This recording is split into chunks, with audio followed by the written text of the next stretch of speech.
La première chose qui est bien sûr très importante face à un sujet de dissertation, c'est de prendre le temps d'analyser, de comprendre, d'interpréter ce sujet. Trop souvent, on a des étudiants, ce qui peut se comprendre parce que l'épreuve est courte, elle dure seulement 4 heures, il y a beaucoup de choses à dire, à écrire et à faire, parfois même un croquis en plus de la dissertation. Donc parfois on a des étudiants qui se précipitent, qui lisent à peine le sujet et qui croient y reconnaître un sujet qu'ils ont travaillé, qu'ils ont traité et qui parfois vont faire du hors-sujet ou en tout cas une copie qui sera partiellement hors-sujet justement faute d'avoir pris le temps de vraiment analyser celui-ci. Donc c'est vraiment important de prendre le temps d'abord d'analyser le sujet dans son intégralité, c'est-à-dire analyser les termes qu'il utilise, analyser les bornes spatiales, les bornes chronologiques qu'il implique de traiter, et surtout bien comprendre, essayer de se mettre dans la peau du concepteur du sujet et dans celle du correcteur de votre devoir et vous demander qu'est-ce qu'ils attendent de moi. Une des meilleures manières de le faire, c'est souvent de s'interroger justement sur la manière dont le sujet a été conçu et par exemple de se dire mais pourquoi on a utilisé ce mot plutôt qu'un autre? Ou pourquoi on a utilisé 2 mots et pas un seul? Je prends un exemple, il y a eu il y a quelques années un sujet qui avait été donné au concours sur les tensions et les crises dans le bassin méditerranéen. Et bien là, il faut vous demander pourquoi on a mis tension et crise. Pourquoi on n'a pas mis seulement tension ou seulement crise? Qu'est-ce que ça change? Quelle est la différence entre des tensions et une crise? Et ça va déjà vous conduire à avoir un bon aperçu de ce qu'on attend de vous. Ça va même vous donner des idées, des arguments que vous allez utiliser. Et puis si je reprends l'exemple que je développais, tension et crise dans le bassin méditerranéen, alors il faut vous demander, mais bassin méditerranéen, pourquoi bassin méditerranéen plutôt que mer Méditerranée ou plutôt que Méditerranée? C'est une bonne manière d'analyser le sujet comme ça, d'essayer de se demander quels autres mots on aurait pu utiliser, pourquoi on a utilisé celui-là, qu'est-ce que ça changerait, et ça va vous permettre en général déjà de bien comprendre quels sont les pièges dans lesquels il ne faut pas tomber. Parce qu'aucun mot n'est anodin, vous savez, un sujet au concours, il est pesé vraiment au millimètre, il est réfléchi, il est discuté, et rien n'est laissé au hasard. Et si on a choisi une formulation et pas une autre, c'est parce qu'on veut que vous parliez d'une chose et pas d'une autre. Dans un sujet d'histoire, géographie et géopolitique du monde contemporain, il y a toujours une dimension historique, même si ce n'est jamais qu'un sujet d'histoire, c'est un sujet des 3 matières réunies. Et donc, il faut toujours penser les bornes chronologiques du sujet que vous avez à traiter. Alors parfois, le sujet mentionne explicitement des bornes chronologiques. Vous allez avoir, entre parenthèses, de telle année à telle année. Si on vous indique explicitement les bornes chronologiques, il faut que vous vous demandiez pourquoi ces bornes-là, en quoi font-elles sens par rapport au sujet. Attention, parce que l'année par exemple 1945, évidemment, elle fait sens, c'est la fin de la Seconde Guerre mondiale. Mais ce qu'on attend de vous dans votre analyse du sujet en introduction, c'est que vous disiez, par rapport à la thématique que j'étudie moi, par exemple, les problèmes alimentaires, ça correspond à la création de la FAO, l'Organisation des Nations Unies pour l'alimentation. C'est beaucoup plus précis que de dire simplement ça correspond à la fin de la Seconde Guerre mondiale. Donc parfois, les bornes vous sont données, mais même quand ces bornes chronologiques vous sont données, il faut que vous leur donniez sens, que vous expliquiez pourquoi on a choisi ces bornes, en quoi elles ont un intérêt, en quoi elles sont logiques par rapport à la thématique qui est traitée. Parfois, elles vous sont données, mais de manière plus floue. Par exemple, de la fin de la Seconde Guerre mondiale à la fin de la guerre froide. Alors il va falloir que vous réfléchissiez dans votre introduction quand se termine la Seconde Guerre mondiale par rapport au sujet traité et quand se termine la guerre froide par rapport au sujet traité. Je m'explique. Si vous avez un sujet qui porte sur l'Asie, eh bien peut-être que les bornes chronologiques que vous allez donner à la Seconde Guerre mondiale ou à la guerre froide ne seront pas les mêmes que si vous avez un sujet qui porte sur l'Europe, sur l'Amérique ou sur l'Afrique, parce que dans chaque région du monde, la Seconde Guerre mondiale comme la guerre froide ont pris des formes différentes et ont eu des temporalités variables. Et puis il y a une troisième configuration possible, c'est un sujet où on ne vous donne aucune borne chronologique. Alors dans ce cas-là, il faut que vous-même vous les fixiez. Alors s'il n'y a pas de borne chronologique, ça veut dire qu'on vous demande avant tout de parler de la situation contemporaine, mais comprendre la situation contemporaine suppose de revenir un tant soit peu dans le passé pour en repérer les origines. Donc il va falloir que dans votre introduction, vous disiez « Compte tenu qu'on me demande de parler de ceci, je pense qu'il est légitime et nécessaire de remonter au moins jusque-là pour donner sens à cet objet que j'étudie, parce que cet objet qui se manifeste aujourd'hui puise ses racines hier. »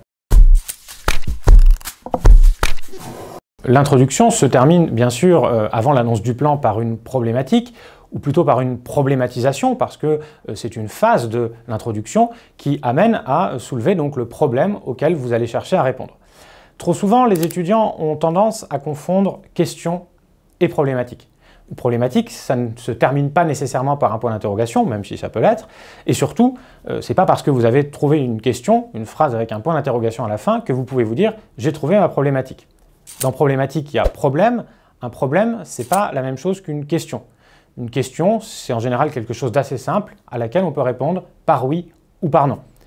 Un problème, c'est quelque chose en général de beaucoup plus compliqué qui nécessite de peser le pour, le contre, et c'est précisément l'objectif d'une dissertation.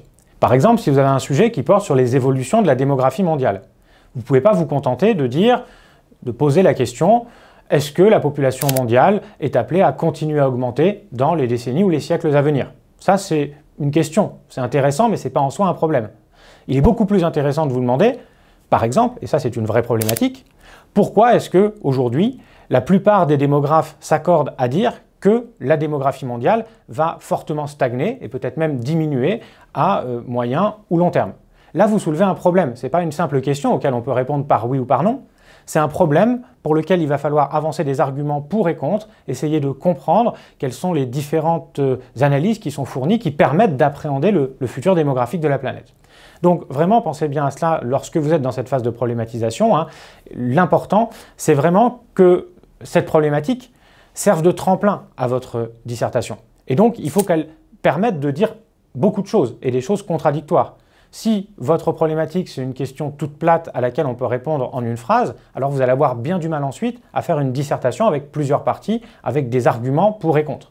Donc, il faut toujours penser le début en fonction de la suite. Le début, c'est la problématique, la suite, c'est votre exposé, c'est votre développement, et votre développement sera d'autant plus facile à faire et de meilleure qualité que vous avez donné un bon tremplin problématique dans votre introduction. Le plan, c'est bien sûr fondamental parce que c'est ce qui va montrer votre capacité à développer une pensée, une réflexion structurée, ordonnée, organisée, et c'est précisément ça qu'on évalue. Il n'y a pas de recette magique pour le plan, il n'y a pas un plan miracle qui s'appliquerait à tous les sujets. Par contre, il y a des choses à toujours garder présent à l'esprit quand vous travaillez à l'élaboration de votre plan. La chose la plus importante, c'est de ne pas oublier la discipline dans laquelle vous composez. En effet, souvent, on a tendance à réduire l'histoire, géographie, géopolitique du monde contemporain. Il faut dire que c'est un peu long à prononcer en disant géopolitique. Bon. Mais il ne faut pas oublier justement que c'est aussi une dissertation d'histoire et de géographie et pas seulement une dissertation de géopolitique. Ça veut dire quoi?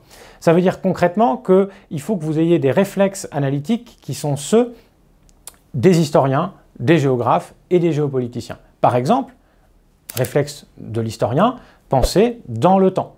Donc, vous allez pouvoir développer peut-être, dans une partie, un plan qui sera chronologique. Par contre, ne faites pas un plan intégralement chronologique parce que ça voudrait dire que vous traitez le sujet uniquement comme si c'était un sujet d'histoire.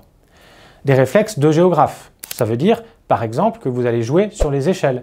Et donc, vous pouvez imaginer, par exemple, dans une de vos parties, faire 3 sous-parties qui étudient un même problème, mais à 3 échelles différentes. Parce que le même problème, à 3 échelles différentes, n'a pas du tout les mêmes manifestations. Par exemple, si on vous demande de réfléchir à la puissance, par exemple, de l'État iranien, eh bien, cette puissance, vous allez l'évaluer différemment selon que vous pensez à l'échelle du Moyen-Orient, à l'échelle du Golfe Persique ou à l'échelle du monde entier, par exemple. Donc, avoir ce réflexe du géographe qui est toujours de varier les échelles d'analyse, de même que vous aurez le réflexe de l'historien qui est de donner de la profondeur historique, de montrer que, surtout si le sujet s'étend sur une large période, que l'état des lieux n'est pas le même selon le moment où on se place. Et donc, il faut essayer comme ça de croiser ces différents modes de réflexion pour justement tirer du croisement entre l'histoire et la géographie, entre le temps et l'espace, des réflexions sur le présent, sur les enjeux géopolitiques. Et c'est précisément la conjonction de ces 3 éclairages, de ces 3 prismes analytiques qui définit la matière histoire, géographie et géopolitique du monde contemporain et qui définit donc ce qu'on attend de vous dans votre dissertation à ce sujet. Comme pour l'introduction, pour toute votre copie, il est important que vous vous mettiez dans la peau du correcteur qui va lire votre copie. Et trop souvent, quand on est face aux copies des étudiants, on est face à des copies qui sont, alors dans le pire des cas, illisibles. Il faut bien sûr soigner votre graphie, mais très souvent, au-delà de cette question de la graphie qui est importante, il y a des problèmes d'organisation et de structuration du propos. Un des gros problèmes qu'on trouve dans beaucoup de copies, c'est des candidats qui sautent des lignes là où il ne faut pas, qui font des alinéas là où ce n'est pas nécessaire, et qui fait que quand on ouvre leur copie, on n'est pas capable de repérer tout de suite où se trouve quoi. Donc il faut vraiment que vous soyez au point sur comment se structure une dissertation. Donc par exemple, en introduction, à l'intérieur de l'introduction, vous n'allez pas sauter de ligne, vous allez simplement faire des alinéas entre les différentes phases que sont l'accroche, l'analyse des termes du sujet, la problématisation et l'annonce du plan. Ensuite seulement, vous allez sauter une ligne et vous allez arriver à votre première partie, qui s'ouvre en général sur une petite introduction de partie où vous allez annoncer le plan de celle-ci. Mais ce qui est important surtout, c'est qu'à l'intérieur de votre première partie, comme de votre deuxième et de votre troisième partie, jamais vous ne sauterez de ligne. Vous ferez simplement un alinéa entre chacune des parties. Pourquoi? Parce que quand le correcteur va lire votre copie, il est capable comme ça tout de suite de dire « Voilà, moi je veux voir sa problématique, je sais qu'elle est là, parce que je vois visuellement qu'elle se trouve à tel endroit de l'introduction. Je veux voir la deuxième partie de sa troisième partie, je peux très facilement la trouver. » Et c'est d'autant plus important que parfois, dans toute copie, il peut y avoir des parties plus faibles, des parties où le correcteur, pour X ou Y raison, se perd un petit peu. Ça lui permet de se raccrocher aux branches, de reprendre sur de bons rails et donc dans de bonnes dispositions la lecture de votre copie. Alors que si c'est désordonné, si on ne sait pas trop où on est parce qu'il y a des sauts de ligne intempestifs, etc., eh bien, une fois que le correcteur, si par malheur ça lui arrive, il s'est perdu dans votre raisonnement, il n'arrive plus jamais à s'y retrouver. Alors que quand la copie est bien structurée, on peut toujours se raccrocher aux branches, entre guillemets, on peut toujours repartir sur de bons rails, même si on avait été égaré par un passage un peu moins bon. Donc c'est vraiment fondamental, parce que ça va mettre le correcteur dans les meilleures dispositions à votre égard, et donc ça vous permettra d'avoir le résultat le plus accompli possible. Alors, bien sûr, toute dissertation se termine par une conclusion et trop souvent, les étudiants ont du mal avec ce qu'est une conclusion. Trop souvent, la conclusion est assimilée à un résumé du développement. Et donc, le correcteur qui vient de lire un développement qu'on espère de qualité, mais souvent un petit peu long, doit subir, entre guillemets, une répétition de ce qu'il a déjà lu et il se demande même si on ne le prend pas un peu pour un imbécile qui n'aurait pas compris ce qu'on lui aurait dit avant. Donc, c'est pas ça la conclusion. La conclusion, ce n'est pas répéter ce qui a été dit auparavant. La conclusion, c'est répondre à la problématique qu'on a soulevée à la fin de l'introduction. Donc, au moment où vous travaillez à la rédaction de votre conclusion, la première chose à faire, avant de commencer à rédiger votre conclusion, c'est de relire votre problématique. Vous relisez votre problématique et vous repartez de là pour y répondre. La réponse sera forcément nuancée, puisque comme je le disais, la problématique, ce n'est pas une simple question, c'est quelque chose à quoi on ne peut pas répondre simplement. Donc forcément, la réponse que vous allez donner à votre problématique en conclusion, elle sera complexe, elle sera nuancée, mais c'est vraiment ça que vous devez viser.